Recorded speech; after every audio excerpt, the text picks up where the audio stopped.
Vanakkam students. Now we are going to discuss the question and answers of lesson number 8. Question number 1. Bharatasya makutaha kaha? Bharatasya makutaha kaha? Himalayah, Vindhya Parvataha, Saptagirihi. Yes, correct answer is Himalayah. Next. Kumarasambhavasya rachayita kaha? Kumarasambhavasya rachayita kaha? Options: Bhasah, Kalidasah, Bharavihi. Yes, correct answer is Kalidasah. Himalayah loke कीदृशः पर्वतः अस्ति? हिमालयः लोके कीदृशः पर्वतः अस्ति? नीचः, समः, सर्वोच्चः? Yes, correct answer is सर्वोच्चः. हिमालयः कस्यां दिशि अस्ति? हिमालयः कस्यां दिशि अस्ति? उत्तरस्यां दिशि, दक्षिणायां दिशि, पश्चिमायां दिशि? Yes, correct answer is उत्तरस्यां दिशि. अयं पर्वतः कस्याः मानदण्डः?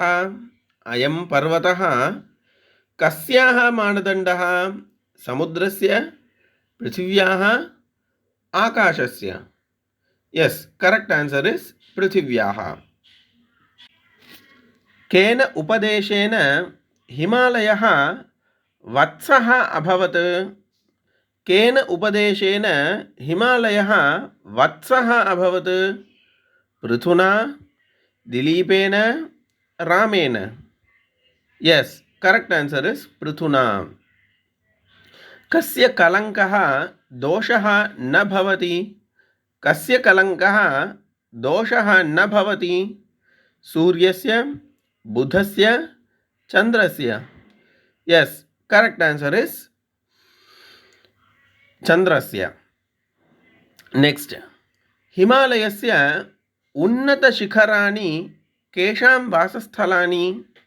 हिमालयस्य उन्नतशिखराणि केषां वासस्थलानि? ऋषीणां, देवानां, राक्षसानां? यस, करेक्ट आंसर इज ऋषीणां. कस्मिन् कालेपि हिमालयः नदीषु जलम् आपूरयन्ति? कस्मिन् काले अपि हिमालयः नदीषु जलम् आपूरयन्ति? वर्षाकाले, निदाघकाले, वसन्तकाले?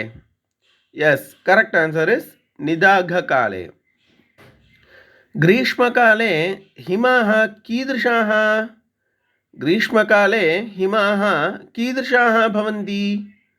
स्थिराः, उष्णाः, विलीयमानाः? यस, करेक्ट आंसर इज विलीयमानाः. हिमालयस्थतरवः कान् यच्छन्ति? हिमालयस्थतरवः कान् यच्छन्ति? हिमालयस्थतरवः औषधिपदार्थान्, कृषिपदार्थान्, भोजनपदार्थान्? यस, करेक्ट आंसर इज औषधिपदार्थान् यच्छन्ति. औषधिपदार्थान्.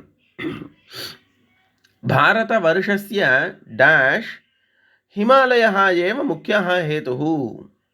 भारतवर्षस्य डैश हिमालयः एव मुख्यः हेतुः? सम्पत्समृद्धौ, शुभलाभौ, जयविजयां? यस, संपत् समृद्धौ. विश्वगुरुः कः? विश्वगुरुः कः? इंद्रः, शिवः, वरुणः? यस, करेक्ट आंसर इज शिवः.